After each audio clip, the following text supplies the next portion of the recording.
Yo yo yo yo yo yo yo yo yo yo yo yo yo yo yo yo yo yo yo yo.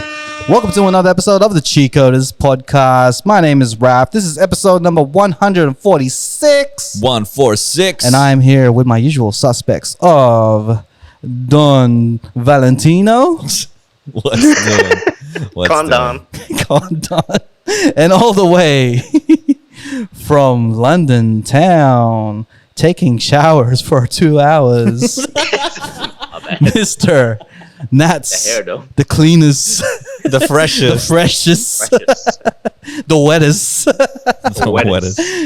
Wow. From all the way from Nats Blazing from London town is Nats Blazing. I don't even know what I said then. Greetings, friends. Remember to Greetings. condition your hair. Always shampoo and condition, kind of like the way Head and that shoulders. Don does for the ladies.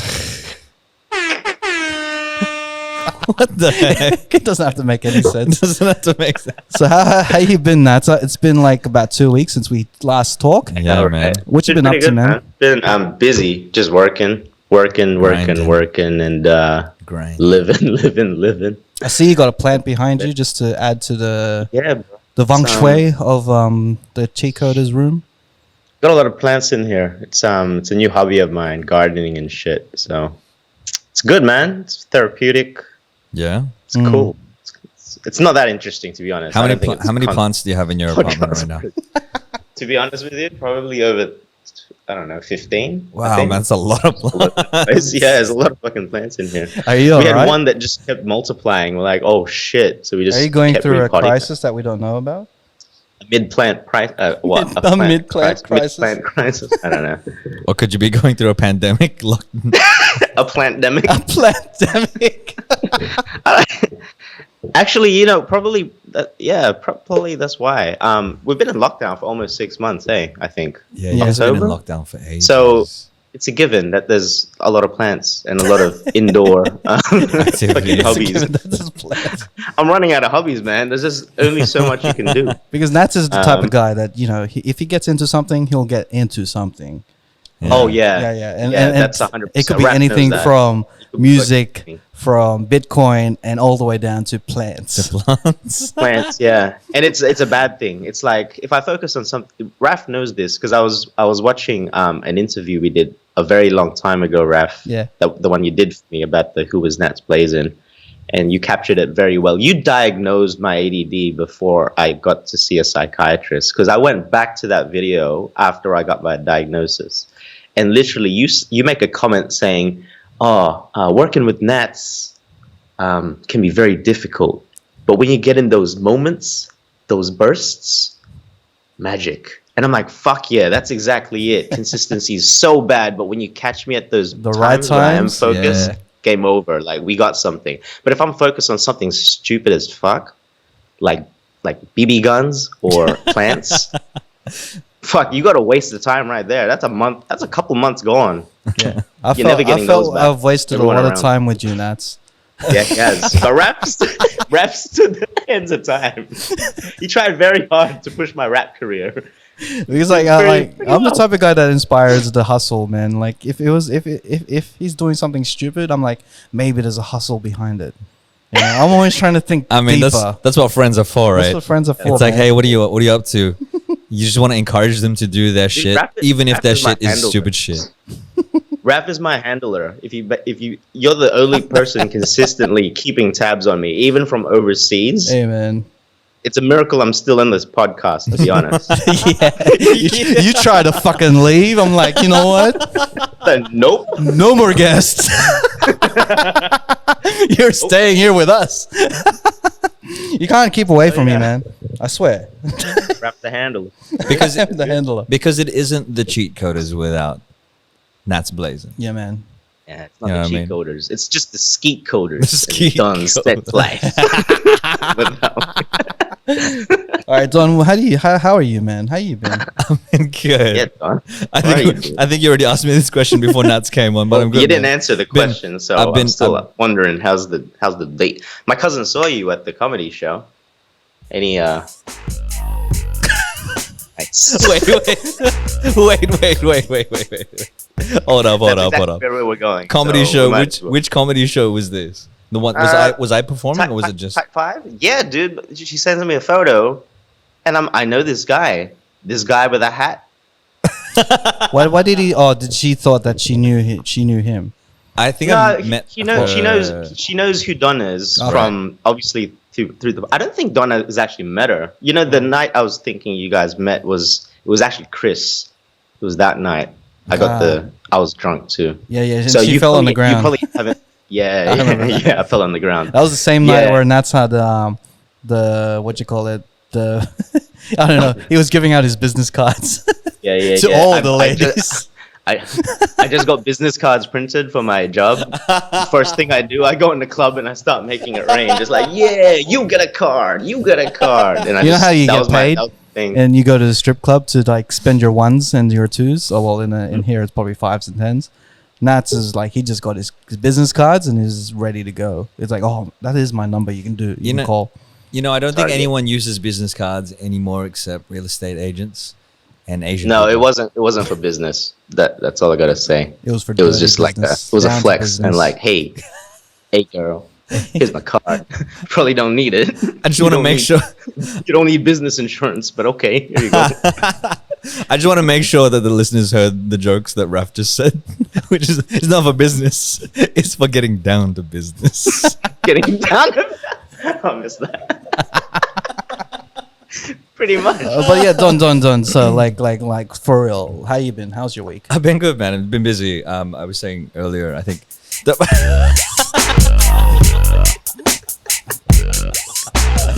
oh man. I don't know. Yeah, been busy with Yeah, work gonna and be able stuff to like that. get to, Just I'm looking to move. So I'm looking to move to like Strathfield or Burwood, Hey, around Where at? that area. Feel nice. Oh, nice demographic. Nice. Because I want to be closer to the city, but at the same time still have one foot in the west. You know what I mean? And it's just one straight shot down the M4, and I'm back in the west. hey, Speaking of the west, we are recording from Open Studio right now. hey. Shout out. So shout outs to the team from Open Studio. Love it, man. Yeah. All right. So where do you want to go to? Where do you want to talk about first? We have a few topics on the agenda. We got a lot of shit to talk about. One It's of actually a good set. One of the things that we were talking about was what everybody's been talking about, which is the Justice League. Ooh. You always start by saying that. I want to talk about what everyone is talking about, and that is Don's dating life.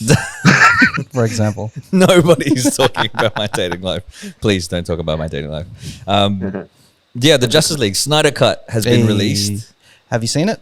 I watched it. I fell asleep through part of it, but I watched the 4 hours. That's blazing. Have you seen it? I'm sorry, guys. I saw the message this morning, and you guys are like, yeah, you guys gotta see. And then Don's like, I'm watching it now, and I'm like, fuck, I just woke up. 4 hours? It's a- Fuck, I don't have time, bro. it's so long. I'll watch it now. Wait, can you just clarify something for me? This isn't a new movie, is it? No. It's just a repart. Yeah. I haven't even watched the original. I'm sorry. I'm a DC guy, and I haven't watched it. So Like, I basically, don't- yeah. So basically, what happened was Zack Snyder was creating the Justice League movie, and he had a family emergency. I think it was his daughter that passed away. And so he had to shit. step I didn't- away from the movie. And that's when Joss Whedon. Joss came in. Whedon came into the picture and released the 2017 version of Justice Justice League. League, and it was kind of Very Joss all Whedon. over the. yeah, it was kind of Was that all over the shop? Yeah. Do you think that about the thing with the Zack Snyder cut is that you make sense of the motivations of different plot holes, the plot lines. Yeah. The things that you might complain about the first Justice League in 2017, this 4-hour movie will answer it. Like, I like the fact. Is it okay if I spoil it? Nats. Spoil it. I'm gonna watch it, but spoil it. I haven't even watched the first one, so don't worry. It's cool. Okay, I like the motivation that the thing that was different first off the bat was the motivations of the mother boxes. The fact that they opened up, the reason why they opened up. We never got that in the original cut. 2017. Yeah, they just opened up as in like they called out to Steppenwolf, and it just started from there. Yeah. Here, straight from the bat, we got the reason why. Yeah. And then later on, we got a reminder of why. Because Superman dies. Yeah. The reason is the strongest person that is on this planet dies. Therefore, it becomes a vulnerable planet. Yeah. And an easy planet to tackle. So the mother boxes start calling out to the universe and shit. Yeah. Something like that. And then there's other things that really compel me to the movie.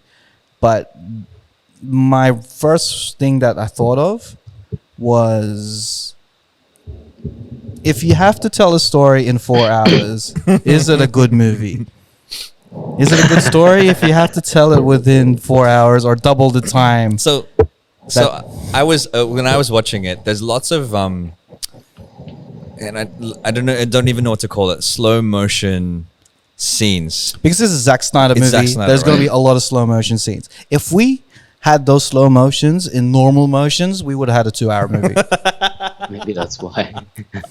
We didn't need to have Lois Lane walking from the coffee shop to her work in the rain in slow motion for about a minute and a half. And I'm pretty sure the videographer. every character gets a slow motion scene. Like every single Dude, that's a lot of And if you're Flash, you get an even more slower scene. like people are standing still. They're standing still, and he's just running about. It's a slow start. I'll give you that. Yeah, it really a is. real slow start. Because it feels like they have to build up all this exposition. Like they need to explain what's been happening. Superman died in slow mo at the start. Yeah, it was like a Dragon Ball Z movie or a Dragon Ball Z episode. That's a good example. Where they're like standing there screaming for 2 hours, Charging. Yeah. Right.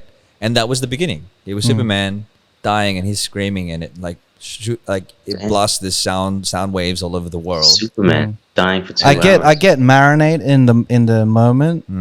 Therefore, it'll be a more impactful scene.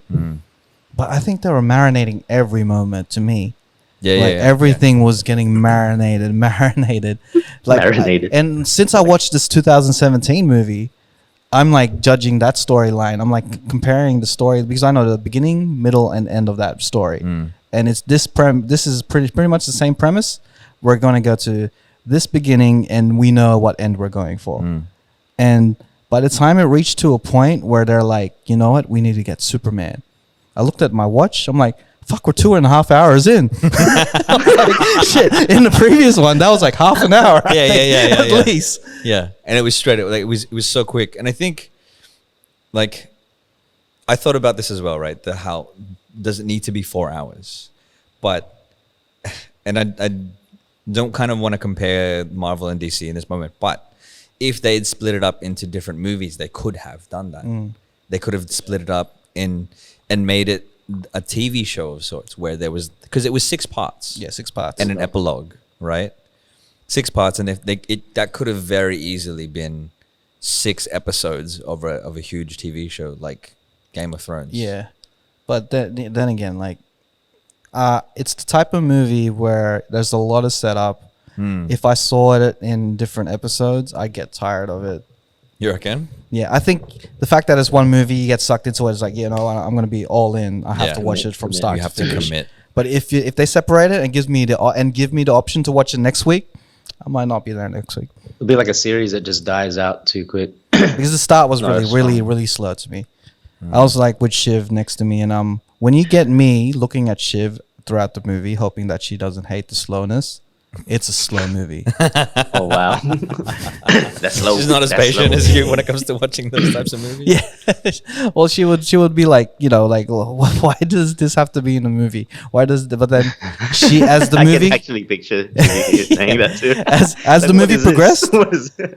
she actually got on board with the movie, as in like, why did they leave that part out in the movie? That's so important for the plot line. Yeah. And then there was some parts where that you need this in there, like the whole scene with Cyborg and his dad. Yeah. When his dad, spoiler alerts, kills himself for the good of the mother box. We didn't get that in Justice League 17. We're gonna call it Justice League 17. 2017. Yeah. Yeah. We got The Joss Justice League. we woken up Superman, and where's the mother box? Oh damn, he has it. That's all we had. Yeah. We'll move on to the next thing. Wait. Quick question. Oh yeah, sorry. Finish your thing, then I'll ask a question. I got a good question. for you Yeah. guys. Ask. Okay. Given what you know now that both of these films have released, would you think it would have been better that they just released this 4-hour one originally, or just not release it at all and just kept it as that? Man, I don't know how 2-hour one. Wasn't worth it. I don't know how Zack Snyder was going to do it in 2.5 hours. Yeah. It was one of those, like, it had to be that. But given what you see now with the two compared, like Raf saying, like, you're watching this 4-hour, epilogue, but also knowing the context of, like, you kind of expecting, what the ending is, so you're just piecing things together now, but seeing how it all fits together, it makes more sense now. Would have been better just if it was released as this 4-hour thing instead, rather than having this like 2 and then you have 4. It kind of ruins the 4-hour one because of this 2-hour one. Yeah, I think so. Gripe, like an example of a thing that I had was a gripe that I had from the Justice League 17 was the whole point of waking Superman up. Like I discussed this before on the podcast. How before the beginning of Justice League is like, oh, Superman is dead. We need to form an alliance and join together so we could fight what's coming. They fucking lose, and then after that, you know what? Let's fucking wake up Superman. Yeah. I'm like, this is fucking shit. But now they added the context is. The reason why we're waking up Superman is that the reason why the mother boxes are awake now and calling down these people above is that Superman is dead. Yeah. So if we wake up Superman, the only threat that they have and the aliens and all that shit are scared of, then we have a shot of winning. Then I'm like, all right, cool. That makes a lot more sense than just waking him up. And I think the other context of that is, and if we haven't already said, so there's going to be spoilers in this. They also talk about what the mother boxes can do, right? They can terraform an entire planet, but but what they do effectively is they change atoms, so they change matter, so they can destroy something, but they can also create something from the same matter. And so what they've done is they exhume Superman's body. Yeah. They take him out of the ground. And then they use it to like bring him back to life. And they had the burning house as their analogy. It wasn't a vision versus vision type of conversation where, that was a better conversation. But it's like if you burn a house down, the particles and the matter of the house are still there. They've just been converted to smoke or into ash. Converted to whatever. Yeah. So and then these mother boxes can do it from smoke into a house. Yeah. And then that's when they're like, all right, cool, let's wake up Superman, because this is why the aliens came here, because Superman is dead. Therefore, if we wake up Superman, the only thing, that we have a better shot, because they're scared of this guy right here. Yeah, you need something. Yeah. And the other cool thing is that there is this looming threat that Superman could be a bad guy. Yeah. Right? There's a scene where he wakes up, and in the 2017 version, he wakes up and then he fights them because like Justice League, that's the one with Batman and they're taking shots like at each other. He attacks them because Cyborg attacks him, and there's all this stuff, right? But then it doesn't make sense that he would be.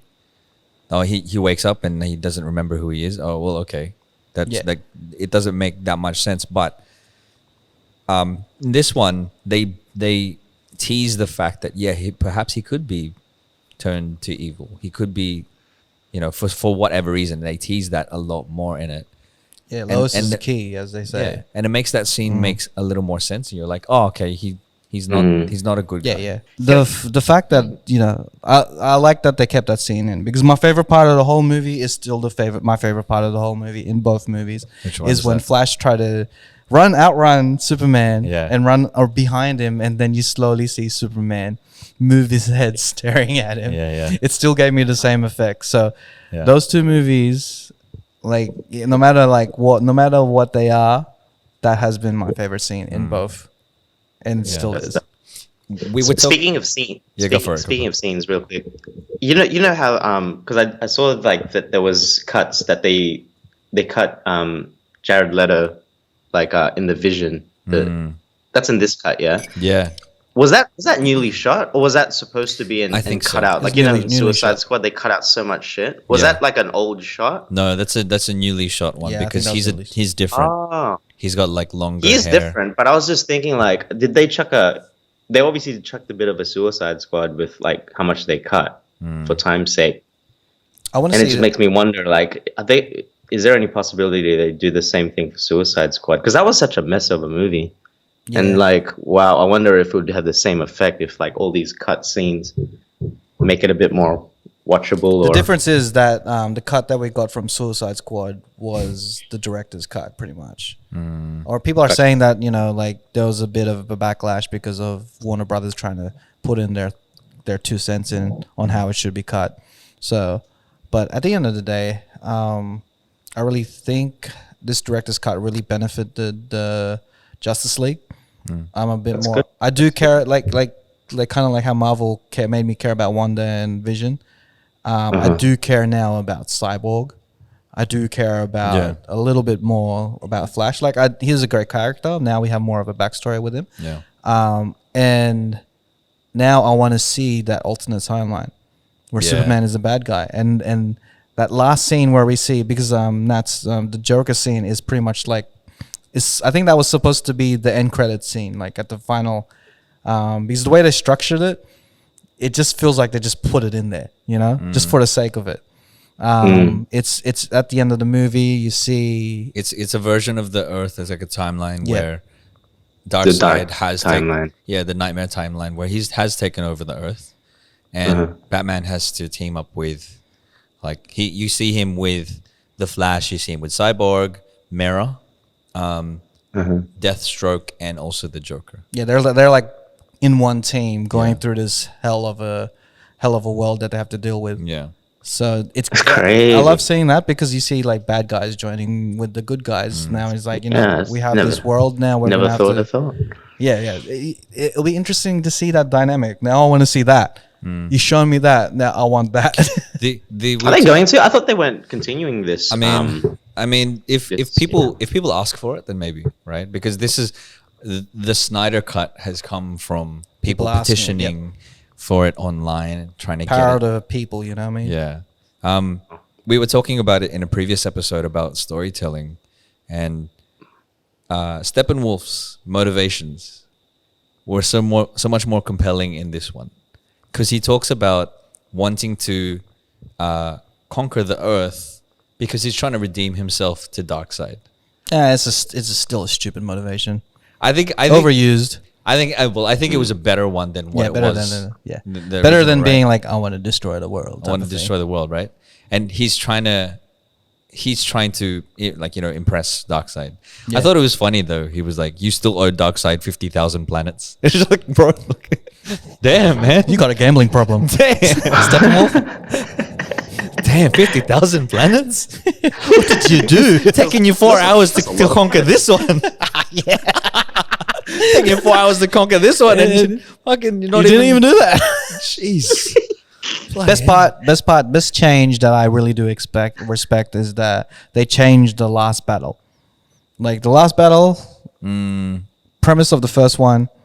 Oh no, we're getting, you know, we're getting beaten up. You know, we killed all what's the flying things called again? Parademons. The parademons. But then when it comes to Steppenwolf, we're getting an ass kick. Oh, here's Superman. Superman just comes in, kills shit. End of the movie. This one, we do have kind of like a team up where each person has a role Yeah. in what they do. They actually planned it out. This is what we're gonna do. Yeah. And now Flash is the star of the show that saves the battle. Well, he writ his own wrong. Because, like, you know, if you're the fastest guy, you shouldn't be hit by a parademon in the first place. A parademon shouldn't be able to aim at you and shoot you down from your running. I know you're getting tired, but you're still fast. But the fact that he had to be like, you know what, I'm going to do something like I've never done. Kind of like Ant-Man turned into Giant Man. He turned back time by running and stuff. And the fact that he did that really saved everything and, you know, created a cool ending to a fight. And also created an alternate timeline. where everyone's pretty much dead. Yeah. Yeah. Damn, son. And That's crazy. Yeah. I did enjoy that last scene. Yeah. I think throughout the movie, it seemed like Batman was pretty useless. Right. That's a shame. It seemed like he was pretty useless in the lead up to it, and he seemed a bit too optimistic for me. Like usually Batman is, I am a Batman fan, and usually he's like dark and brooding, and he's the one who's always like, this needs to be done, blah blah blah blah.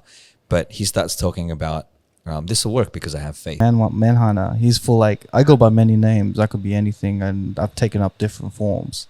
Bruce Wayne does not care. And then Doesn't bat an eyelid at all. And then at the end is it, by the way, some people call me Martian Manhunter. He still That's doesn't nice. give a fuck. He's like, That's nice. That's nice. You Good know, for you. You know, you took your shot. It didn't work. You flew off in the distance. That still didn't impress anything. Kind of reminded me of Dawn. Not impressed. Not impressed about anything at all. Oh, jeez. But I mean, like, so in the comic books, his character's name or his character's alias is John Jones, right? It's spelled differently, like a J''ONN Jones, because he has a Martian name or something. From the sounds of it, Martian Manhunter, I've never heard of him before because I'm not a comic book head. He's I'm like a movie person. Yeah. He sounds like he's seen the world and he wants to join it and fit in because he thinks that humans are cool. And then he overcompensates himself By calling himself. by trying to be overly cool and trying to be like, you know what, my name is Martian Manhunter. That's a cool name, ain't it?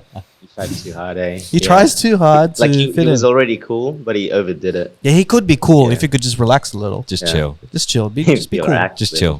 You don't have cool, to. man. I'd be like, yo, You don't have to put an apostrophe there. It's like you're qualified. It's like just relax. how? Okay, Take it easy. so say you're a Martian Manhunter, right? Mhm. You're him, and then you're approaching Bruce Wayne. I'll be so cool. I What would would you- never approach him. How would you approach him? You would No, never approach I'll him. never approach him. I wouldn't even I'll approach be him, doing man. my shit, and then Bruce Wayne will be like, "Who the fuck is just doing all this shit?" Yeah. Kill him Let with him come to me. success. Like Bruce Wayne never heard about him. He never heard about because like Bruce Wayne will come to you Yeah. when he hears about some shit. Or if he goes to Lex Luthor and sees videos of you doing it. But he'll come to you. But Martian Manhunter, being the trying to be cool fit-in thing, he went to Bruce Wayne. He's You see? legit trying to fit in. He's trying to fit in. Like, man, if you want to be part of the crew, we'll come to you. There's one thing that I wish happened in that scene. I wish Bruce would have just been like, "Yeah, no, I've heard of you." Like, like just be like, "Yeah, I know." Like, Yeah, no. Yeah, I've you know, known this cool. entire time. I didn't care. I didn't care. Either way, he does not care. Tough love. I've known this entire time. Not impressed. Yeah, they really made Martian Manhunter's first impression to be like, this guy's Lame. too cool to Bit put, lame. too lame. Too lame. Shout outs to all the people trying to fit in. I like how Be cool. be cool. Shout out to all the people trying to fit in. They did Don't be put in like some Martian jokes. Manhunter. They did put in some jokes in there. I know that in the Joss Whedon version, 2017 Justice League, there was stuff where like he had Flash trip over and then run into Wonder Woman, and like his face fell into Wonder Woman's breasts, and I'm like, Nice. that's so Didn't land. that's so- Well, so landed, but you know. dumb. Or like Batman would say something as a comedic thing. Yeah. All the comedic jokes that were made by everyone except for Flash were taken out. To me, like, Oh, Yeah. yeah. Wait, they were taken out? they were taken out. Yeah, Or they were, oh, okay, that's good. that's yeah. what I felt. It's like they only kept the comedic shit with Flash. For Flash, because yeah. that's his character. Yeah. They did And that have makes some sense. stuff. They're trying to be too Marvel when they Yeah. do that, I think. They did have a joke, and I don't know if you noticed it, with Aquaman and Cyborg. Aquaman asks him, and he's like, "Do you talk to machines?" Like he's like, you talk to machines, and he kind of like plays it off like, that's kind of lame that you talk to machines. And I was like, oh shit, that's such a meta joke, because they always talk about how Aquaman has always been the one who talks to The sea. fish, right? Stuff, But yeah. they flipped that joke on his head, and then they I had him. didn't, no, I didn't get that, but that was cool. Yeah, That's cool. I watched that when I was like, that's a really cool. it's a really clever joke. It's a really clever way of putting that in there. But yeah, that was one of my favorite parts. Like, yeah, we didn't get that scene where Aquaman was pouring his heart out to the crew because he had the rope around his the leg and called Oh, he got snagged. called Wonder Woman beautiful. We didn't get that. We lost that, which is good. I was happy with that. I was happy with all the things that got cut out. Yeah. The only thing that I wasn't happy with getting things cut out was the actual premonition where Batman falls asleep and goes into the other world. Yeah. We only got that at the end, which is new scenes. But if you join that up with the other scenes with that was previously in Justice League 17, that would have been, it was 15 minutes if you wanted to complete it, the 4-hour fucking movie. It was 3 hours 45 minutes in total. Add that scene back in, we'll get 4 hours. It's fine. Just round up. Just round it up. If you're gonna go all the way to 4 hours to make it a 4-hour movie, make it a 4-hour movie. Yeah. Yeah. So okay, that's too long for a movie, man. out of 10, what would you give it? I'd give it a 7. Yeah. A solid 7, because of the fact is my question hasn't been answered. If you gotta tell a story in 4 hours, Is it really? is it really a good It's a story? really good story. Yeah. I mean, it better be at least like a Godfather or something, like a mob movie, then that justifies it. Even that wasn't a Otherwise- 4-hour movie. That was like 3 hours, wasn't it? Yeah, actually, fuck, you're right, man. What was the... yeah. I sorry. I Yeah, never you're right. ever like got off my chair. Well, in this case, my bed, and had to stretch my whole body after. That's a long, movie. man. That's a quarter of a... That's not even a quarter of a day. I That's watched like it a at third of a 10 day. p.m. last 4, 8, night. 12 hours man. usually awake. Finished at Yeah, 2 30 a.m. Jesus, why would you do that to yourself? because I wanted to talk about it on the podcast. Sorry. I sacrificed This is my how heart, community is. I'm sorry. my soul, my blood, sweat, and tears for this podcast. Raph is committed. He actually... Damn, I feel bad. I legit set And aside I'm bringing half a you day. guys with me. I'm going to be like on the message group, watch the movie. I legit set aside half a day. Half my Sunday was watching this movie. It's insane. Oh man. The commitment you have to our brand. Just so that we could talk about it on the podcast. Yeah, man. Oh man. To all the people in Australia, you can get and Binge is not is sponsoring us, but if you get a 2-week free trial on Binge, you can watch the Justice League Snyder Cut on Binge for like 2 weeks. Spread it out over the 2-week period, and then cancel the subscription. And a bonus thing is that next week you're going to get Godzilla versus King Kong. Next How long week. is that movie? I'm hoping it'll be 1 hour and a half. I think it's just getting longer these days. It's like, what the hell? I mean, it just depends on whether or not it is needed. Like, if you need 2.5, I'm trying to think of a 2.5 hour movie that I've watched that I really enjoyed. 2.5. Endgame. How long was Endgame? Endgame was 3 hours. Needed to be 3 hours. Right? I'm not And that complaining. was good. It justified it. It didn't feel slow. Infinity Endgame. War. It didn't feel 2.5 slow at all. hours. Yeah. I needed that 2.5 hours. Yeah. And that's what I'm saying. Like Wolf of Wall Street, 3 hours. Yeah. I needed that 3 hours. yeah. And it just depends on the storytelling, really. Justice League, 4 hours. Didn't need that. Didn't need that for an hour. Maybe you can cut it down. I mean, maybe Less slow-mo. Maybe the limit is 3 hours. We didn't need Lois Lane having coffee. No. No. No. She kept going to the memorial site of Superman every Yeah. morning, and there was just like that little bit of, well, that's interesting. Like, now I'm thinking about it again. That's interesting that she kept going to the memorial site every morning right? And then she stopped going. Mm. And then Martian Wow, Manhunter, what does that mean? Martian Manhunter told her that she needs to get up Mm. and live again. Mm. And that day, she went to go see the memorial. Yeah. And that's when they resurrected Superman. Yeah. So he he must have known. He must have known Yeah, something probably. about it. Well, no, he's still not cool. But I think typical trope. All right, I'm gonna get over you. I'm gonna move on with my life. The day I'm gonna move on with my life is when you have to resurrect from the dead. Typical trope. Any movie. I'm like, all right. The way, like, it's kind of like every biopic that we've ever had. I'm going to change my life for the better. I am going to do what I can to help everyone around me and change my life. Next scene, I'm going to die.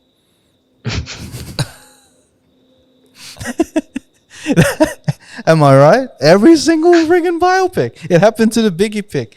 The biopic calls up Lil' Kim. You know what? No, I'm sorry for all the wrong that I've done, and I'm gonna change my life. Oh, you change your life for you, man. All right, let me get in this car. Get shot.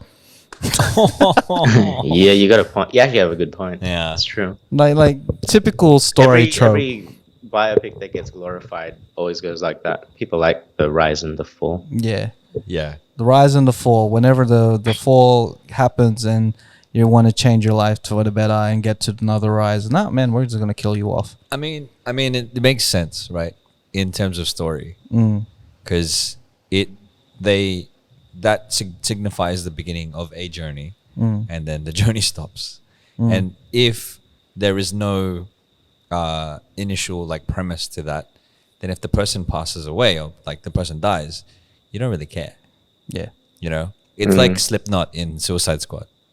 He didn't. If he had said, I'm gonna change my life for the better," and then he dies in like the first 5 minutes of like him being on screen. That'd be Then quite hilarious. maybe I'll get a laugh out of it. like that would have been hilarious, right? Like build up some sort of emotional like Yeah, thing I to get him, it. and just build just on the trope of it, right? Yeah. Just be like, oh yeah, he's gonna save us all or something. And It's then ruined 5 my minutes in, experience though. Ruined my experience. Every time I see like I don't know, it comes down to, or like an example is every time I see a drug addict that's going to go clean and become sober, they die the next scene, man. I'm like, don't be sober. You're gonna die. Just keep taking the drugs. That's why I'm screaming at the television. I'm like, you gotta just continue what you're doing. Don't do good, because history says in television that you'll die Yep. if you want to do good. Oh, man. Good old television. Change your tropes, please. And yeah. Just to clarify, he's talking about tropes on television and movies. Not real life. Talking about I'm like, wait. movies Finding the and line, television but- tropes. And I'm just like, wait a minute. Wait a minute. If you do I shall have continue doing bad. if you do have a drug The last and one. alcohol problem, drug or alcohol problem, please Please seek help, and it's Yeah. important to change your life for the better. yeah. But in movies, In movies, don't do it. If you're a movie Already. character, And again, don't do it. Because you're gonna die. I'm trying to save you. oh goodness. that's hilarious, dude. What the hell? That was terrible. I hope someone didn't just come into like and then like stopped the podcast and didn't hear the rest. And it's like, fuck it, I'm gonna get fucked up every weekend now. I'm gonna do crimes and shit now. because Raph told me to. Holy shit. I've said so. He's figured this shit out, man. That's I'm so living a hilarious. long ass life. How would you feel if you had a stan Mm. that like lived off your every word and then did that shit because you said that? Mm. Ooh. I don't know, man. I don't know. Would you rather have a I don't even want to go there. Don't worry, I'm gonna stop. All right, this might get edited out. All right, cool. Would you rather have a stand that became a stand and actually died and you not know? Or would you want to know? Or would Oh, What? I wouldn't want it to happen in general. I know. but I think That's why it's that's why I said this might be a bad conversation. No. Do you want to know? I would not want to know. I was like, if I have to would stand not out there, I wouldn't want to know. I wouldn't want to know anything. But what about by you not knowing? It's almost like you're not learning. And you continue. You continue And to then influence to say stands. things. And now you have a group of Influence people stands. starting to die for You have you. a cult. Because you have like a suicidal cult of rap. Imagine having a cult that you don't know about. Man. Imagine there was like a Don cult. Like The condom. the Condon. The Condon cult. The condom. I mean, I would feel honored if there are people out there who are like trying to have confidence. Yeah, confidence. That's all the positive stuff. It became a movement. Then a trademark. movement. If it becomes too much of a movement, it turns into a cult. And then they start speaking in tongues, saying Oh my- "Don don don don don don don don don don don I would no, I would feel don doing stuff don doing stuff." I would legit feel honored if there was, but as long And as there's a shrine. as long as they would of like move that- towards a positive. That picture right? with you dressed up as a Spartan. There's a shrine with a statue of you in that picture, Wearing and your people belt are just like wearing coats with huge and wearing a hoods Don belt. and a Don belt with saying Donfidence. Yeah, confidence. Don I miss Donfidence. that, man. Don doing stuff. Ima- What's doing Don doing stuff. What's doing? Don What's doing doing? stuff. Don. this Don. this is dumb. This is dumb. I like it. But what I'm thinking of as well, like, and How did we get here? I don't know how we got here, and I don't know. Doing stuff. I'm not trying to compare myself to Jesus, but imagine being Jesus, right? Don the Messiah. Imagine being Jesus and then like being like, yeah, I want to influence people positively and have people follow me and do positive things, and then having somebody shoot up a whole bunch of people and being like, I'm doing this in the name of God. You know what I mean? Like, how would you feel in that moment? That's just that, because that's effectively what you're asking me. Stop killing our joke, man. That's effectively what you're asking me. Like, what, killing I our just wanted to make some All right. light humor, but you right. went there. So, You went there. what's your moral of the story for Justice League? I don't know how he ended up getting to Colts and stands. how did we get here? I have no idea. I don't know. I have felt like I was like in the car. We're like driving around like a good neighborhood, and then we ended up in the ghetto. I was like, how the fuck did we end up here?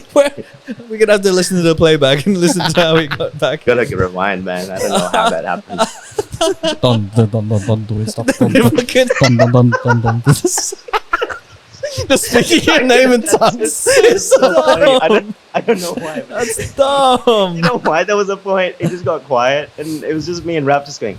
It's just What's doing? What's doing? because how the hell am I supposed to react to? I think it's dumb. What is this? What the fuck? Oh, so dumb. Oh man. Oh, you got tears. It's so good. Oh, Shout out to all the cults for done. For the If you're really culture. out there doing stuff, then let us know so we could kind of make sure that you're going the right path. Oh no. Oh, grief. God. I don't know how we're gonna pivot to the other topics that we want to talk to from Bring here. up the sheet. What else is there? Let's just move on. The next Alright. the next topic is super heavy. And then let's speak something light before I get heavy again. Oh, I noticed now the previous weekend, I've noticed a change in Instagram stories. Yeah, to all the big shout outs to people with Instagram. Like now, the backstory is Sydney clubs are now kind of open now. You can dance, you can get drunk, you can party. You can be around people. You could be around people. You can sing. no touching. No touching. And yeah, I think there's probably like slim rules, like no touching, all that shit. But from last week to this week, the stories just going through the stories. I'm like, Lots of clubbing. lots of clubbing, lots of the same shit. I just realized as a watcher and observer of how humans act. Fuck, man, we need a new way to party, bro. I'm sick of hearing girls wooing, and I'm sick of. What happened? Like, is it? What do you mean same? Is it It's the just? same shit. All you hear is Oh, woo, woo, woo. they're at the bar and they're about to get a shot. Woo! All the while they're like filming themselves. Just like, Yeah. They could be like at fucking, what'd you call it? Drinking wine and painting and shit. Woo! I'm holding my phone upside down. And the guys, they're not the exception. All I hear with guys, and I'm a victim of it, is hey, hey, hey. Hey. There's too much woo and hey is going on, and now the Sydney clubs and things are open. Everyone's like, the Sydney nightlife is open now. It's been a year. I think everyone. I give them the exception of this weekend. They can woo and a all they want. Yep. Next weekend, let's find a way to be a bit more entertaining on Instagram. It came to a point when I kept skipping my stories. You know, I just skipped through stories. Yeah, It was like, whoa, whoa, whoa, whoa, whoa, whoa, whoa. Yeah. Hey. Yeah. And the funny thing, it is hilarious to see on Instagram stories, is when you want to show off who's in the room with you. Yeah.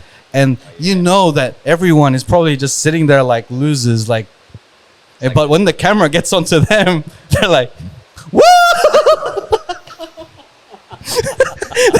they put on a character for like that second, and when the camera moves off, they're back to normal like this. It's what and I've seen that, like, people are on their phones. If you're in a group of people, right, and then one person will start to go on Instagram and then start doing a story. Yeah. And then you're there going, look up and you go, Yeah, he's right. And girls do this all the time. All right, they're just normal on their phone, or they're just eating and stuff. The camera goes on them, like someone gets a selfie. The camera goes on them, and every single girl does it. They do this. they're like, what, shimmying? They're like They're just shimmying. They're shaking their shoulders. Is that what that is? Yeah, they can do it in different ways. They can do the small shimmy. But if they're a bit more out there, they're more like. I love how Naz is doing it. Yeah. Do it, Naz. Do it. You do it really well, bro. You do it really well. That's what they. I've had a lot of practice, man. I'll say. I've had a lot of practice. The shimmy and the woo. Man, we need some new material, man. As a observer and an audience of the Instagram stories. Yeah, man. The club scene is out there. Let's be a bit more creative, you know? No more woos, no more A's, No more shimmies. no more shimmies. Putting that behind us. You gotta if you're gonna be lit, as the kids would love to say, be it throughout the whole thing, man. You know how tiring that is? Put your phone down. It is. It's so tiring. Even a candle like loses fire after a while. You Put know? your phone down and just Like, I stay think you lit. have a window of lit. Like, well, obviously when you're at the peak of drinking, but there's just such a short window when I look back on it. Trust me. I haven't been I don't drink. Watch your at all when I story. go out these days. Watch your story and watch everyone go woo and a. Yeah, no. The thing the is, same thing. Being the sober one in outings here and there, being the observer, you start to see it now more and more so, and I'm just like, yeah. And then my litness is depleted the moment I step in. I'm just like, I'm so fucking tired. You're lit. And there's so many times I'm like, should I just start drinking again? Because this is not how I pictured it. I thought sobriety would actually make me feel better. I feel like I'm dying everywhere I go. And you're getting all these people coming to your like ear and going, woo! Woo! And I'm just like, Hey. and I'm just like, yeah, my bones. It hurts.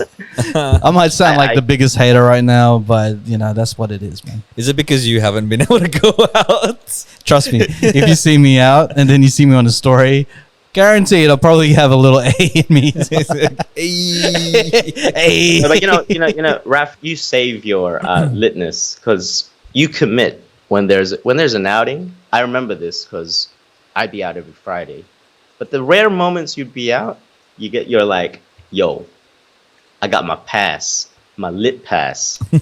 Raf does not waste the pass.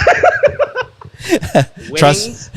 Raf and winning is a good guy. It's a good time. It's a You great bring Raf time. to a wedding, he's a good time. He doesn't need to know nobody at the wedding, and Trust he's me. doing this shit. He don't give a fuck. He don't give a fuck. Just dancing Raf about. daddy. Raf You don't Daddy give is a fuck. another level, bro. Trust me. Daddy. Yeah, that's your alternate ego, right? Yeah, Raf Yeah, Daddy.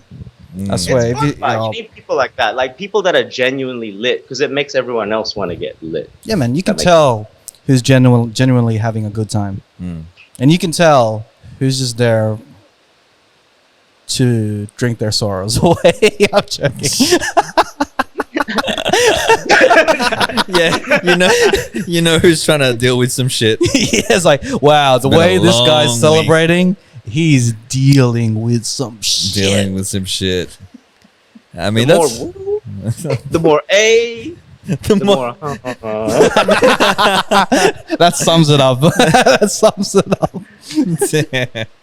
Oh yeah, All right, you want to go deep? the serious topic. Let's go to the serious topic right Let's now. do it. Would you like to introduce this How we? serious topic? I mean, I don't know how we pivot from woo to. How about we take an ad break? And that's bullshit. There's no ad break. We'll just put something here randomly. Now it starts. All right, we're back. That's a good idea. It's just. You want to do that again? Just do it again. Say that we're back. All right, so we're back. Come on, guys. Don't laugh. We're trying to be serious, man. All right. Okay. All right, We we're back. all right. As a podcast, we are three Filipinos. We are three Asian men, 3 Pinoys. three Pinoys, and we represent a country. We represent a culture. We represent an identity as an Asian We person. represent minorities. We represent minorities, Yeah. people of color, and in a Despite world. we are Australian, but we also, we have roots. Our Yeah. parents came here from. No matter how far you are away from your culture, you still will have those roots within you, and you will feel these emotions when this news comes out, where we hear Yeah. like people of our kind getting shot, getting Attacked. attacked, Yeah. getting to a point where we are looking over our shoulder because we never know what's going to come to like hit us and attack us because of our own of what we look like, of what we come from, and what we represent. Yeah.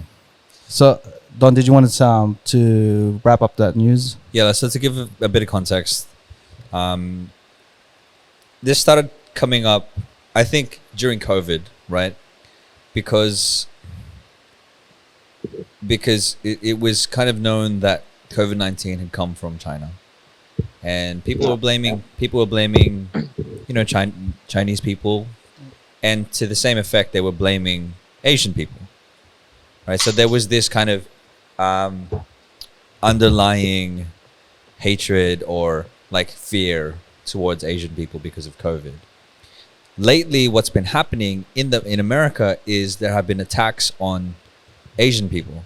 And no matter the age as well, it could come Yeah. from like young Asians. It started, yeah, and then even to the older Asians. yeah. It started with some. I remember hearing about an older Thai gentleman who that was on camera. Somebody just attacked him, pushed him down, or hit him to the ground, and he had died. Right? Oh my god! Where was this? This is in America. I don't. Oh, the Thai guy. Well, I Yeah. haven't heard of that. Yeah. That's messed up. There was a Filipino man who was attacked and died as well. And just recently, there was a shooting in an Asian massage parlor, right? So it seems like it's pretty prevalent now that there is Asian hate in America. I don't think it's happening here in Australia. There were some cases where I remember in Hurstville, I think, there was somebody who was like just yelling at two Asian girls. Yeah, I remember that. Yeah. I remember that. But yeah. then I don't think that's been as prevalent as what we're hearing from the States now. So this guy, shot up a massage parlor, and what the police said was he did it because he had a bad day, and he was saying that he wanted to get rid of that type of place because that gave him a temptation or whatever. What they didn't talk about, or what they were trying to convince people, was it wasn't because of Asian hate, but everybody in that business was Asian, and so I think 6 people died from him shooting up that place. Yeah, 6 people died. I think it was 8 people. 8 people died. I don't know if the facts are right, but 8 people died. But I know that 6 Asians. A significant amount of people died. Yeah. Right. Yeah. And the difficult thing is trying to come to terms with the why. Like why would, all I can think about is, if this is because of COVID, then people are so ignorant that they don't really understand that. Like, just thinking about it, I'm getting upset. You know what I mean? That it's self-explanatory to me. To me, is that they're just like they hate Asians. That's it. They're just racist. Racists are racist at the end of the day, and they're just finding a reason to hate. They're finding a reason to be like, I don't like this kind. All right, COVID, big reason.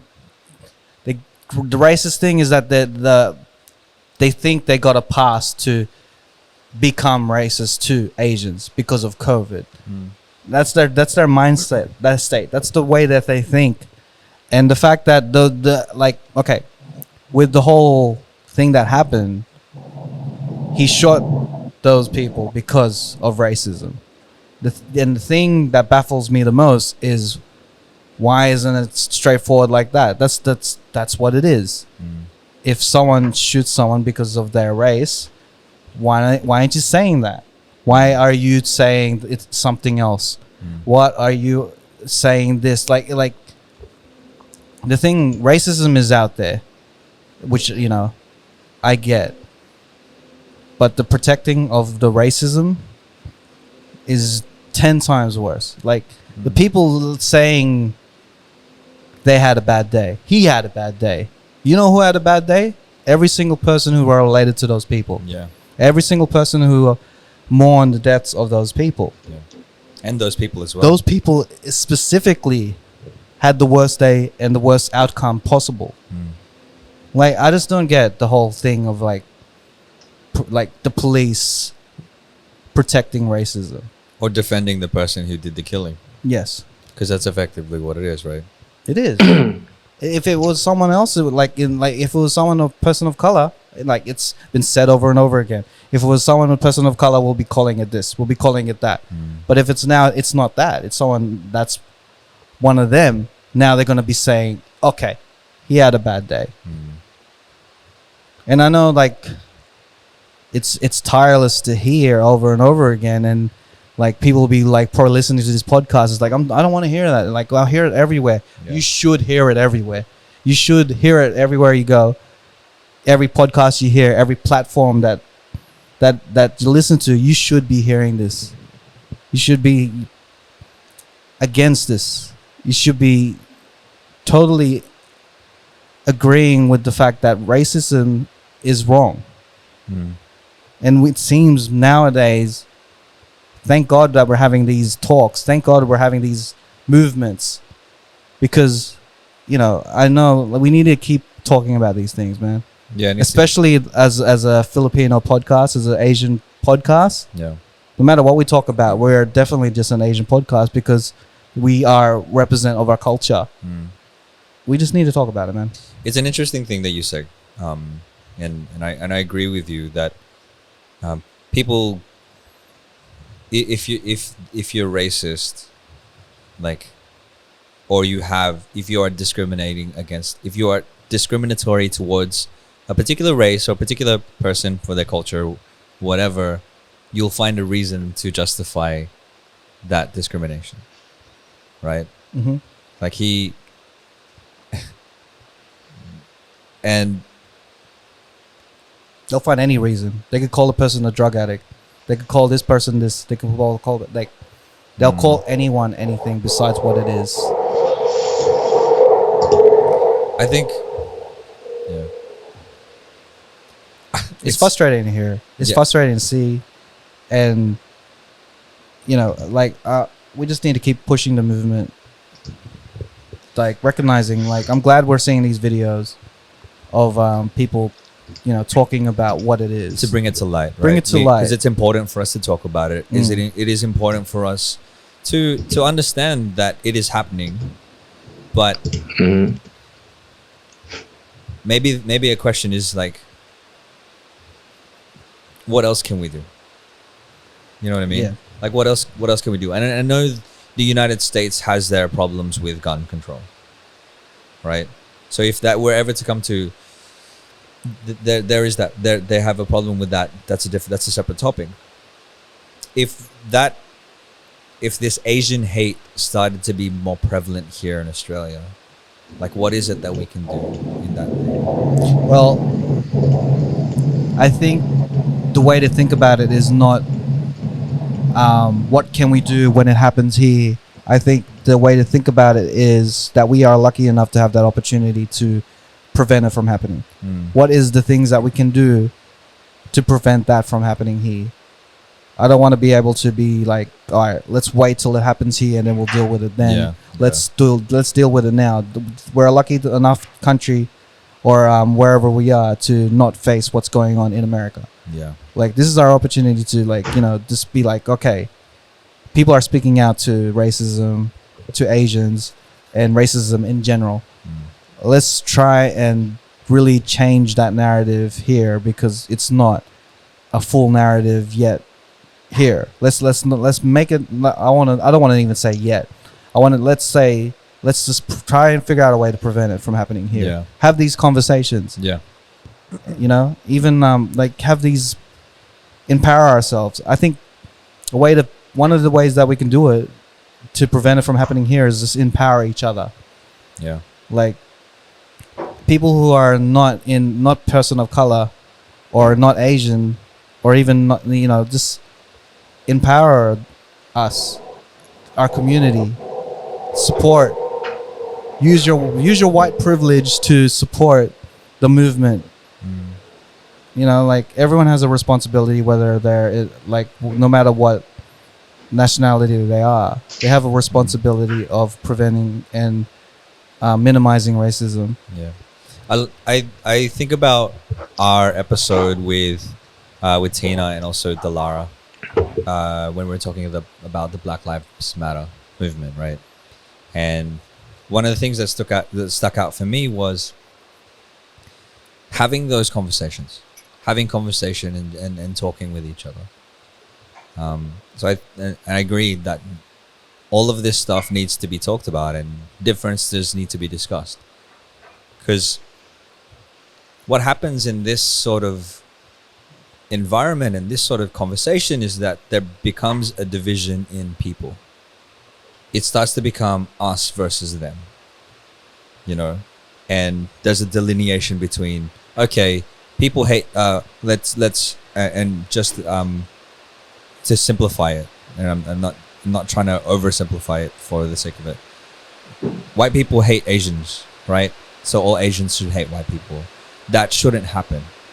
We should, as you're saying, we should promote our culture. We should be out there and represent our culture, but at the same time, share the good stuff, and have conversations with other cultures and discuss and talk about, okay, what brings us together? What are the things that unite us as people, as human beings? Yeah. Because I think what happens with conversations like this is there becomes a division of people. It's so easy to be like us versus them, and us and them are actually the same people. We're all the same, like we're all human beings.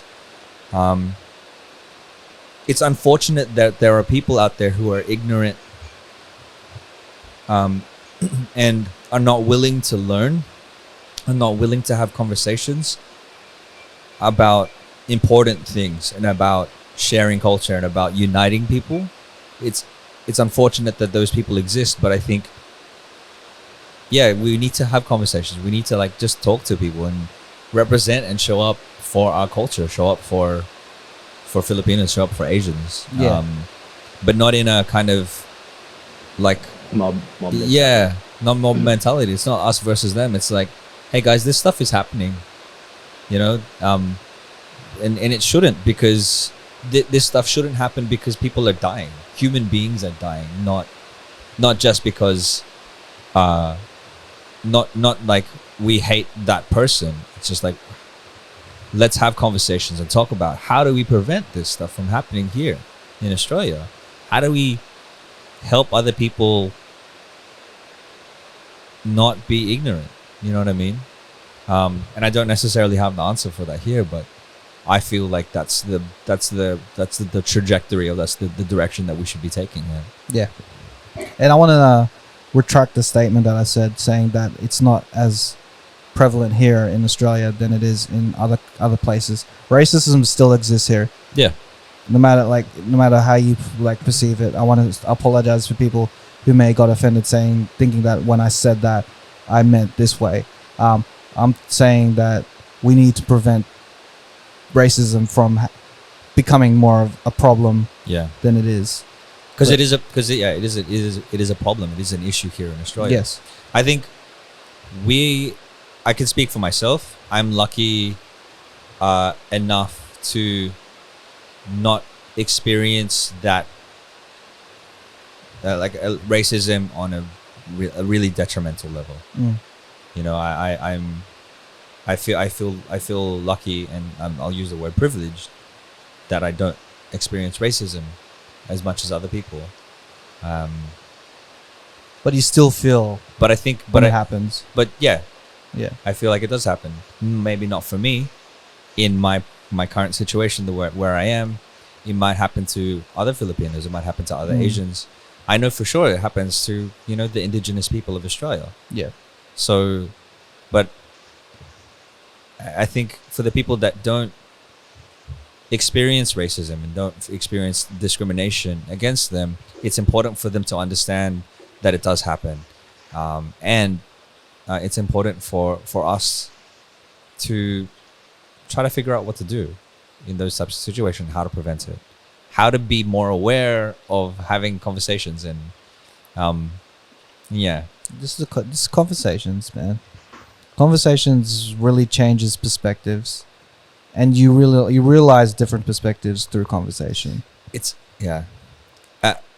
I remember we were talking about stereotypes last episode. Yeah. Right? And stereotypes, I was also watching episodes of the Chappelle Show. And he made a point of his comedy was, a lot of people thought it was like, you know, because he talks about racial stereotypes in comedy. And He's clever though. yeah, it's really clever. The one about the racial stereotype of white people can't dance. It's like, that's not true. They can, but they just need to have a particular instrument. Right? And I think it's a great premise for a joke. And it's a clever way to talk about and bring up that social commentary of stereotypes, cultural stereotypes. And I've always found, I mean, because I've made jokes and I've created stuff based on the Filipino stereotypes, but I feel like I'm now at a point in my comedy or in my life where I'm just like, how then do I make it so that it's not punching down, it's like punching up, or what's the word? It's not degrading Not- the culture. Not making us the fun. Yeah. But it is like, yes, this is a true fact that like Filipinos do this. But then how do I make it clever? Like how Yeah, do I of make course. it so that it's not insulting the Filipino culture? There's a joke that I've been workshopping. It's called Filipino Tourette's, right? Filipinos, like my aunties have Filipino Tourette's. They will say "I" if they're shocked or scared or like surprised, and then say whatever is around them.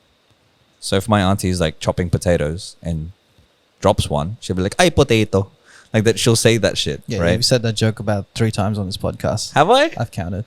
Have I? It's a joke that you always bring up Do I? when there's people around. It is. I don't think I've said it on. Oh, but I've hung around you a lot. So you know all my stories and you know Like the his jokes I stories. I'm say. like, okay, Don is going to one of his stories. It's that story. Yeah. It's the potato one. The potato, ay potato. You've said it 3 times on his podcast. I don't think I've said it. To all the OGs listening out there, how many times have I said that joke on this podcast? Yeah, and there's other jokes too. So trust me. I swear. I've been watching you, bro. But yeah, like that's I feel like in what we do in our art and you know all that stuff. How do we bring up differences in culture, but then not insult? And I feel like that's much harder than being like, yeah, all Filipinos can sing and dance, you know, like all of that stuff. Yeah. Like that's too easy of a joke in quotation marks to make. And I feel like if we do that, then it divides us less as human beings, you know, because I feel like that's where it could start. Where if you are being insulting to a particular culture, even if it's just a joke, that can build up that mentality. Yeah, of course. Yeah. You know. Yeah. Nats, what's your thoughts on on all this? On the whole thing, it's hard because I sort of come from a place like mentally where I try not to delve too much into what's being pushed out there, like tabloids, etc. Because it's so easy to get into a mob type mentality. I'm very skeptical when it comes to just information. It's just information overload. There's one thing that is prevalent for me though is with like racism. It's right. I'm definitely like on board with it's got to be talked about. You have to have the conversation and stuff. But what am I trying to say with this? Have you found Sorry, that? That's all right. Have Yeah, you found sorry. that being in the UK and being in Europe, that have you experienced racism or discrimination there? No, I don't think I've ever really experienced it like directly, maybe passively.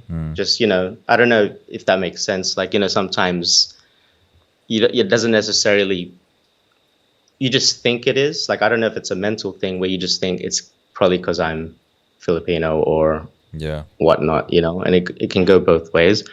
But what am I trying to get with this? Like with that whole shooting thing,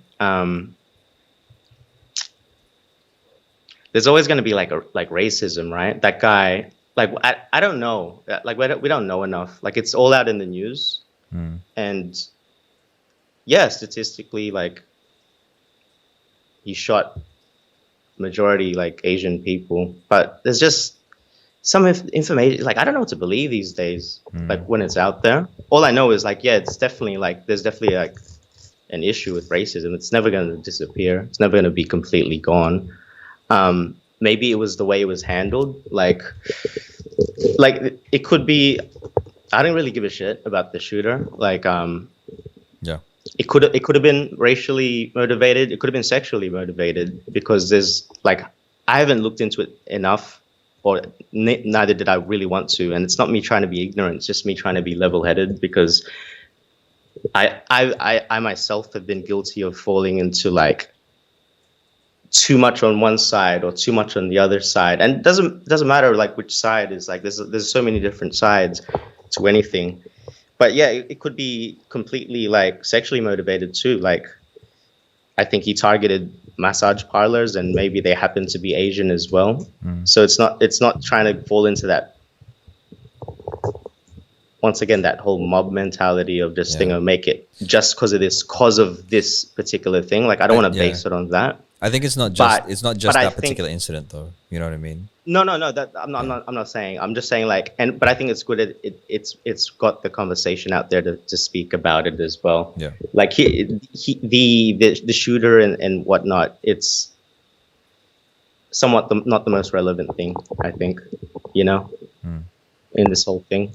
It's bad because you see it. When you see it and you know it's definitely there, it's like, yeah, it's pretty fucked up, and it just makes me upset. That's why I just don't like to see it. And I know it's like not the best thing because it's almost trying to turn a blind eye and doesn't help the situation. But also, I've seen both sides of it where you get so caught up in the negativity and all you see is the negative, and then before you know it, you could be on like the extreme side. Whether it could be like the right side, but you could easily slip into this, like I'm just gonna say it, but you could get into this anti-hate everyone else mentality, and I'm guilty of that sometimes when I'm just like, oh, you did this to our people, fuck you, etc. Yeah, it's just bad. It's just really bad. I don't know what to. I understand what you're saying. I've been quiet because of this. Because one, I don't know enough. Two, I can only go by with what I've seen in the news. But I think what's really angered the people is like, if they're like trying to play it off like it isn't, if there is or there isn't, from what I can see, they're trying to make it look like trying to dismiss it. I think that's the issue where that's what's angered people, and that's why I keep saying the guy's irrelevant. It's how it's been sort of like, that's how it looks like. How it's handled. They're making it look like they're completely dismissing that could be a possibility. And once again, I don't know if it's purely racial or sexual motivation, but the fact that they're just like trying to diminish that or trying to minimize that it's because of this. It's like, well, that's not right. Because look, he killed Asian people and he went to just Asian parlors. Like, I think it's worth looking at, you know? Yeah, you can't just jump to that conclusion. Can't just jump especially to that conclusion. Especially if the issue is racism. Like, you can't automatically think, no, it's this. Yeah, that's what I'm trying to say. Sometimes it's easy, like, because then it'll get to a point where every little thing will now just become, this is just hypothetically, like, it might not even be this, and then now we're pinning it on, it's because they're Asian, or it's because they're this, straight away, if that makes sense as well. And once again, like, that's why I didn't really want to speak about it too much. I don't want to say like I'm siding for. I'm just saying like. No, I completely understand that. Do you get it? Yeah. Sorry, man. I don't know if I'm saying it right. It's just that this could lead to continuous attacks to Asians being justified. And it's going to anger. Else. Like, the good thing about Asian people, we are level-headed. Well, that's from what I see. Asian people are generally level-headed. Like, not to try and make us a stereotype, but usually, you know, we just weather through racism. My parents definitely would have went through racism. They stood their ground, but they didn't let it get to them to a point where they just become like a mob trying to like fuck these guys up. Let's get them, like that kind of thing. You know what I mean? We can be better than that. And I think it's not like we've gone to the dark side, but I think you can easily get to the road to that. That's how like America's messed up. It's just so divided because it's just opinions and it's just too much people siding with one thing or the other. And I'd hate that to happen for Asians, because at least we are level-headed in that sense, you know, and we still are in this position of it. We're not like destroying buildings and, you know, all that shit. I wanted to say something real quick about something that you had mentioned, like go for it. Not watching the news or not wanting to. I don't watch news anymore. To be honest, I saw it. Because I think that's also okay, especially from a mental health sort of perspective. I know I needed to stop watching the news for a little bit, because just having a feeling of overwhelm, and feeling overwhelmed, like I'm like, there's all this stuff happening in the world and I can't do anything about it, and I felt useless. I felt like just overwhelmed is the word, and I was suffering because of it. I was like, didn't know how to deal with all of that stuff. So I think I think it's okay for you to turn off the news and not listen to the news every now and again, especially if it's for your mental health, you know. So yeah, if to everyone listening out there, don't feel like you need to be plugged into every single news outlet and trying to hear everything.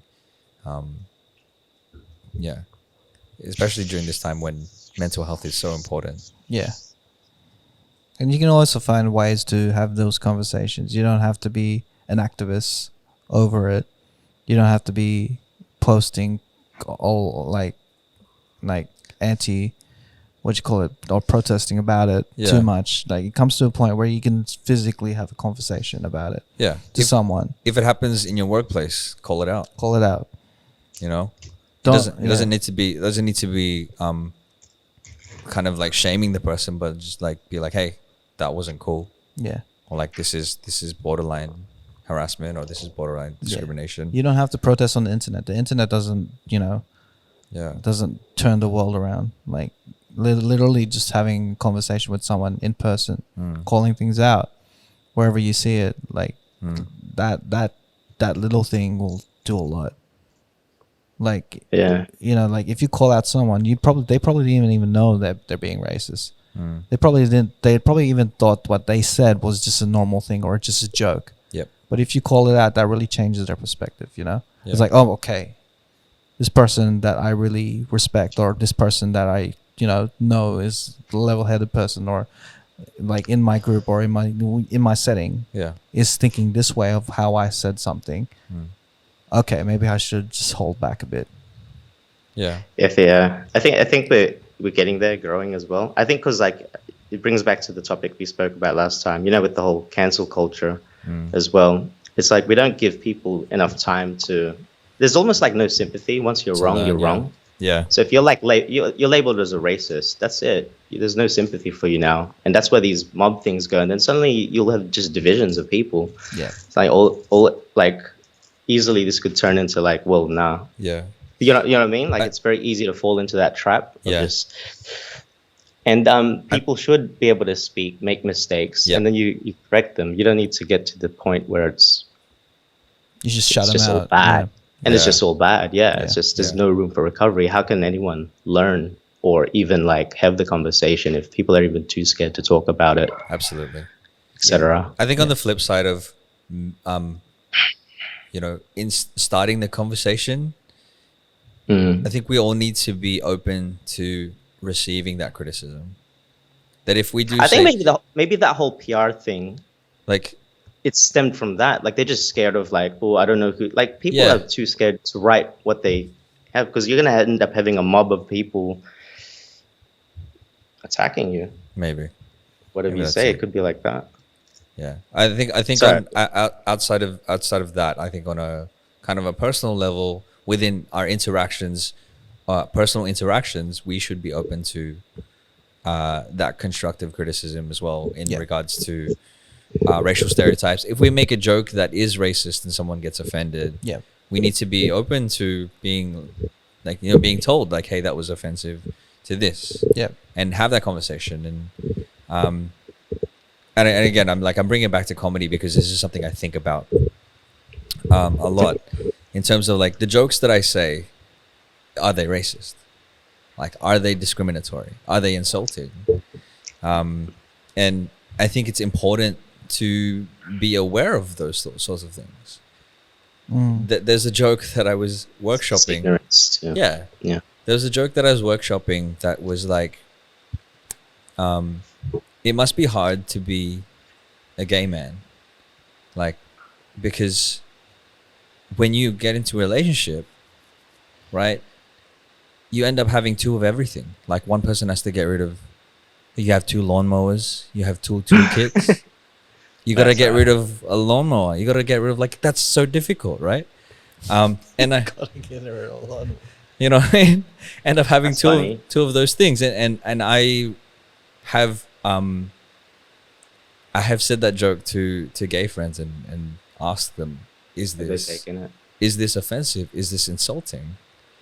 And I With, you know what I yes, mean? right. And I think being open to someone saying to you, yes, that is offensive, is important for us to be aware of. Because if I'm just going out and saying like all of these jokes that are, you know, are stereotypical or whatever, and not being aware of whether or not I'm being insulting, then Yeah. Comedy, I think you have to take a risk. Yeah, comedy is Comedy is a blurred very. line. It's- Yeah. You got to give them a lot more props because one, people in general, it's like they can be very ignorant people. Like people will say things. We do it all the time, and some people will genuinely not know what they're saying or doing could be wrong, and it could be coming from a good place. They're just that so out of it. Where comedians, you have to have this almost responsibility that, like, you have to have at least somewhat be able to read the room, and the room is the world basically. You have to sort of, how far can it take? I know this is going to offend people. You got to outweigh the risk. It might offend this level of people, but it's okay because these people get offended by everything. What you don't want is to drop a bomb and you know you're fucked. And that's the risk comedians take when they Yeah. do. Dave Chappelle's a great example. That's why I love his stuff. But he comes off as extremely controversial with a lot of his jokes. They hit so wrong in so many ways.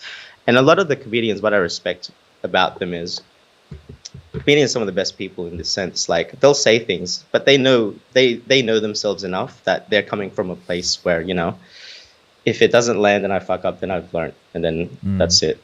I'm not going to use that joke again. I move on, make something new. They'll take the risk and, you know, go on from it. And we should get in that mentality. It's like, all right, we should stop there. But I did want to. I didn't mean to pivot out of your comedy thing, but there was another thing I wanted to mention about just being really ignorant, and then how do we like deal with situations like this? And it was interesting because Nadine brought this up actually.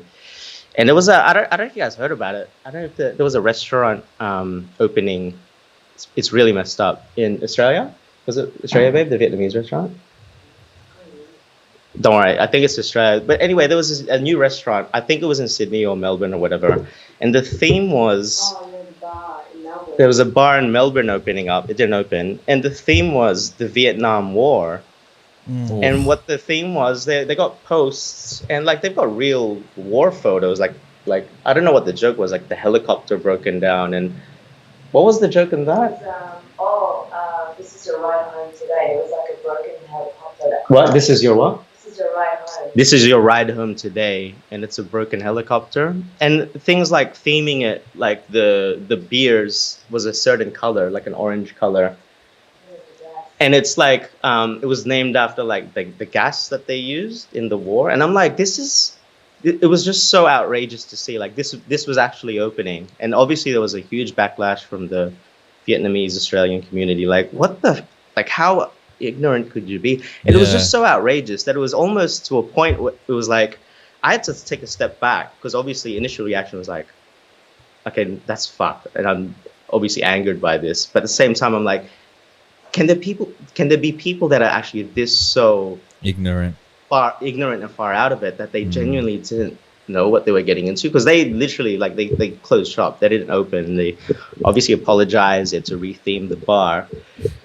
Do you see what I mean? Like it's just it's bad taste, but there's gonna be people like that. It's gonna happen, you know. And what do we do from that?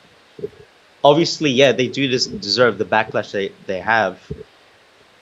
We could have that conversation too. Like, guys, this is wrong. I don't know what side you grew up in. Like the all obviously there was no minority side of the suburb. Like, there was no minorities within that round table where they were like, you know, this idea is a good idea. No one was there. There was no barrier. To backlash. Like, your PR system or your public PR relations team, it just. How did it get so far and it got approved? I know it's a small business, but I'm talking like if it was corporate, that would not happen. My thought is like, what are they trying to promote? Are they trying to promote A bar the Vietnam? and like a I know, theme, but I like mean, a- like in that with that theme, right? Usually the theme is like fun. Usually a theme is something that is. I think they were going for the war theme, as in just war But- theme. Yeah. War theme, and that they could have just done war theme. You can dress up as soldiers and stuff. But they went specifically Vietnam That's War. what I'm saying. That Like, changes why- everything. Why is and it even specifically more, that? Nadine just added some more facts. They were planning to open it in Richmond, which is in Melbourne, with the highest Vietnamese population, and that just goes even further to say like that is definitely ignorance 2.3.0 or whatever it is, like Yeah. complete oblivion. Like It's either they're really ignorant or this was just I had to strategically placed of racism. Like it's either one or the two. It's or either like, let's do controversy because it'll get us like, Yeah. popular and like, Yeah, just it'll be like a backfire following, like- completely. It's like nah, dude, this is not. Maybe it's a publicity stunt. That like this whoever's with the firm who like did their advertising will then be like, now when we open up something that isn't racist, that isn't as ignorant as a Vietnam War themed bar, the news articles will be like, these people were the ones who went viral, blah blah blah, doing this. You know what I mean? Maybe Yeah, I don't even know anymore, to be honest. because It's messed up. it's different. Yeah, it takes a different mind.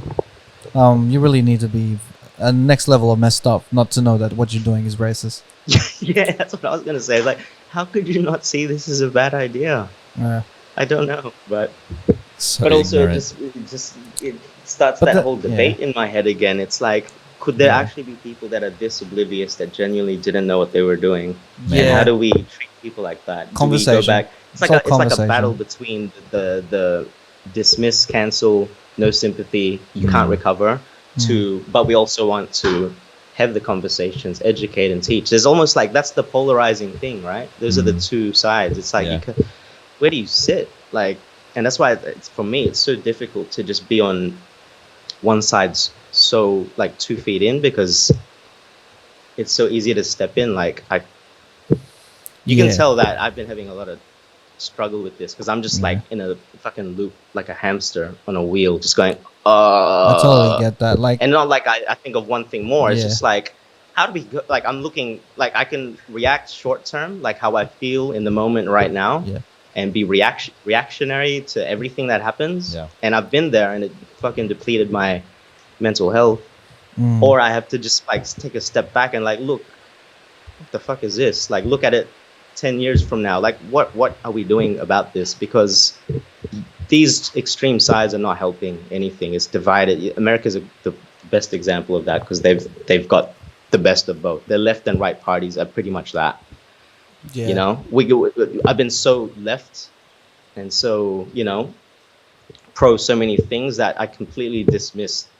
There are decent people there. It's not so black and white. It's not like good and evil. There's a whole gray area there, and we just forget where that is. And I'm trying to like really sift through it because I'd hate that to happen. Like we say, it's not as bad in Australia, but this shit does happen. The worst thing that could happen is if Yeah. it becomes like America where it's just so divided. It's not a good place to be. I just don't think it is. Okay. Let's flip the script. honest. Let's flip the switch for a second. Yeah, Let's uplift some, like our culture. I want to uplift Filipinos dude. within the Love area. it. Shout outs 100%. to them. Like, we are 3 Filipinos doing a podcast. Shout outs to us. First and foremost. Yo, actually, if you want to really uplift, can I bring something up? You go. Yeah, Go. do it, Go man. I just want to give a big thanks to Hype Reel Movement for documenting my mom's business. Yay. First, her business. And I actually really believe in this business. I help out from over here. Can And you, I'm can you gonna describe it? give it a quick plug. Yep. What? Do it. Describe El Pinoy. El Pinoy Care Services. Services. If you haven't seen already, it's brewing. And yeah, I got my good friend Raf here to video it. And Hey. my mom Hey. basically has opened a aged care disability service. And the funny thing is, when we first were thinking of the name and whatnot, she already went in and called it El Pinoy Care Services. And it's funny because we had a food stand called El Pinoy Grill. And I was like, it's like, when you just have a name and then you go fully left field, and like we're doing food, now we're doing aged care. It's like, what? So I really wanted to like, knew like the branding was off for me. I just couldn't get the food stuff out of my head, but it actually worked out very well because I really like the motivation behind it. It's it's not strictly like the way we flipped it was, it's not like just for Filipino people, but it's all the good qualities of Filipinos is the backbone of the business. Like, it's a stereotype that it's not just stereotype, but like it's legit. Like, Filipino is very family orientated. When you get old, you don't send your parents to a retirement home. You take care of them. Naturally, that's just what happens. Even if you move out, your parents, you just make sure they're taken care of, and that's always been a thing. And what better place to promote that value with like through an aged care provider? All our carers, like majority of Filipino, obviously it's a family business, and it was just a beautiful event. Like we set this free event to just meet seniors in the local area. It was just a really small one, first of many, and it's just promoting our people, lifting our people. Before I used to think of it as like we're just pigeonholing ourselves to just only the Filipino market or whatever. But now how I see it, it sets us apart in a sense. It's like we're not just for Filipino people, like, but the values are there. Yes. Yeah. That's what we're promoting it. Yes. And we're open for everyone.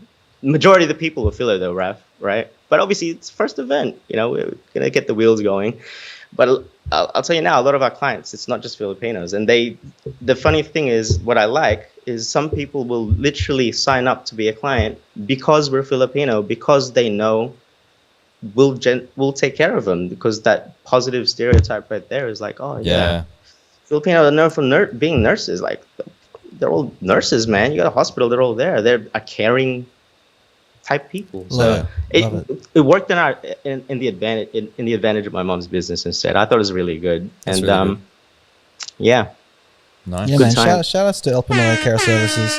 Illinois. And shout out to Raf for capturing that. It was Shout outs good to content. all right, Yeah, so- fine. Shout outs to the Hyperreal brand. All Filipino, every single one of us.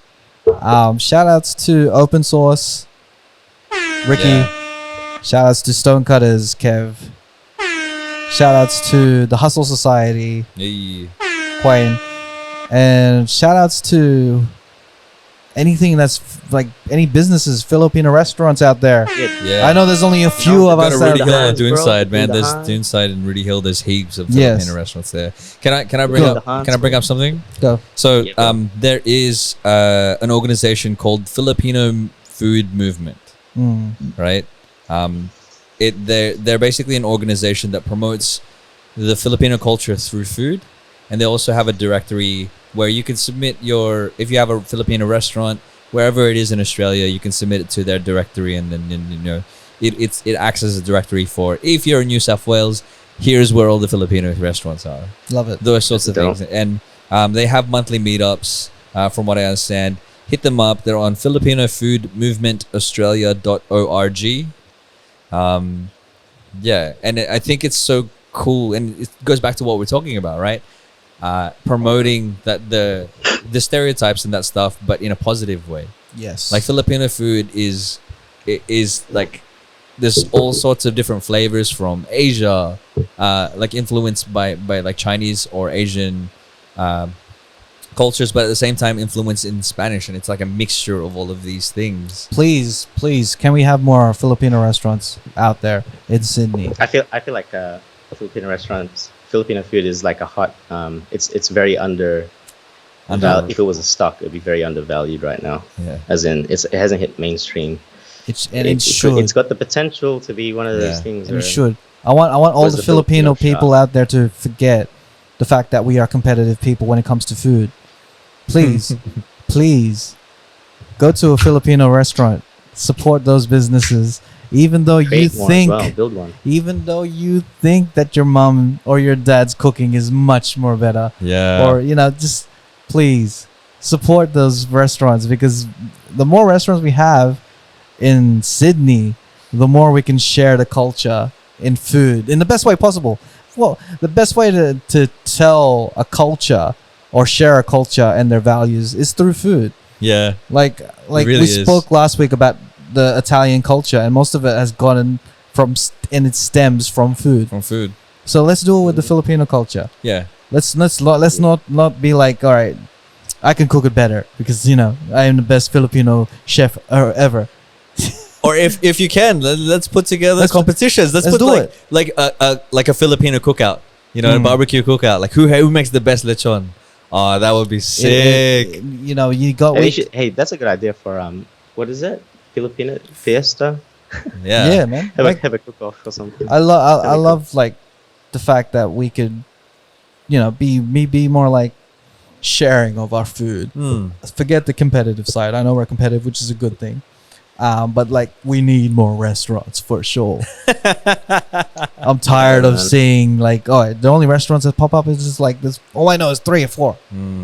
I know like 15 Italian restaurants. I know 15 Chinese restaurants. I'll tell you what, man. There are so many. There are at least 4 restaurants in Dunside. There are at least 3 or 4 Filipino-owned businesses in Rudy Hill. Yeah. Some of them are restaurants. So yeah, they're out here. Shout outs to, and also Eastern Creek. So there is a restaurant that's kind of, I think it's more in like the mainstream. It's trying to be a little more mainstream for the Filipino food. It's called Sir Manong. Yeah, man. Like I think they're out there, and I think you guys go out there. All the Filipinos, all our Filipino listeners, even if you're not Filipino, go out with a Filipino and have Filipino food because Filipino food is amazing. I bet you're promoting your dating life just saying, go out with a Filipino. I was thinking that too.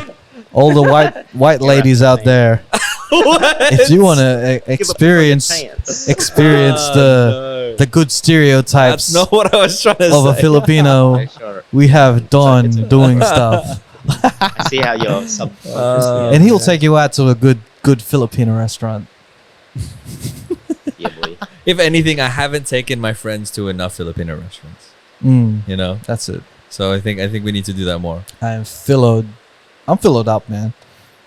Let's do something, Philo. Let's do it. I want a karaoke session, you know what I mean?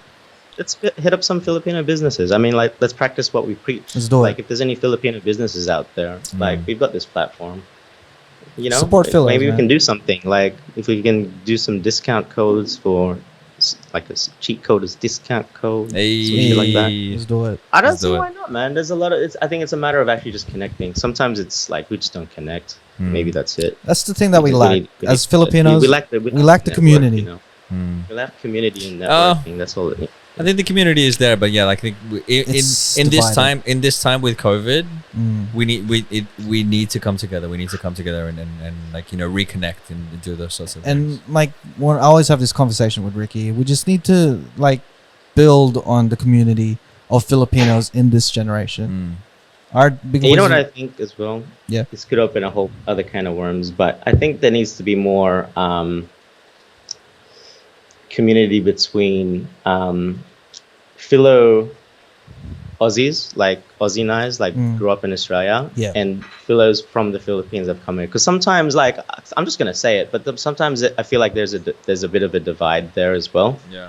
And in the end, there shouldn't be. That's our cousins, our uncles, doesn't matter. At the end of the Familia. day, our blood is our blood, and Exactly. where we come from the This same shouldn't be roots. No matter if you're Australianized or if you're, as they say, fresh, but we are still the same culture. Like that's what we needed. the same values, same everything. It's nothing Same values. different. We like the same food. we know the same values. We like the same food. We do the same things. We have the same karaoke songs. Exactly. We have the same basketball teams. We're all guards, and we're all short. But we need to build a community, especially. I don't know. I just want to. I'm such a I love creatives. I want the best in the world for the creative Filipinos out there, and all Filipinos in general. Everyone that's hustling and owning a business. Like, man, shout out to you guys. Like, you're living the dream. Yeah. the Filipino dream, because we are, like we can consider Philippines a third world country, and in making it out, and we are here, and I'm thankful for my parents for bringing me to this country to have all these opportunities, to be able to have my own business, to work with like other Filipinos and other people and other cultures on building their brands. I am thankful for having that opportunity to be able to live my dream and my passions. And as a Filipino, I commend everyone else doing that as well. Shout out to all the Filipinos out there. Shout outs to you guys, man. 100%. I'm gonna get my Filipino flag out and hang it behind. Should have worn my next time. Filipino jersey. I know. Instead, you have to be a Superman and shit. That's racist. Filipino Superman. Oh man, Nice. sweet. That was a good way to Yeah, change it up. change Yeah. it up. Really dark. Like uplift, even broader than that. Uplift the Asian community, because at the end of the day, we just need to not join forces, but join together. I love it. Okay. Any last words before we move on to the cheat code stash? Don, so how's your dating life? Oh, mate. Mate. Late. We'll talk about that on another episode of the Cheat Coders podcast. Yeah, for sure.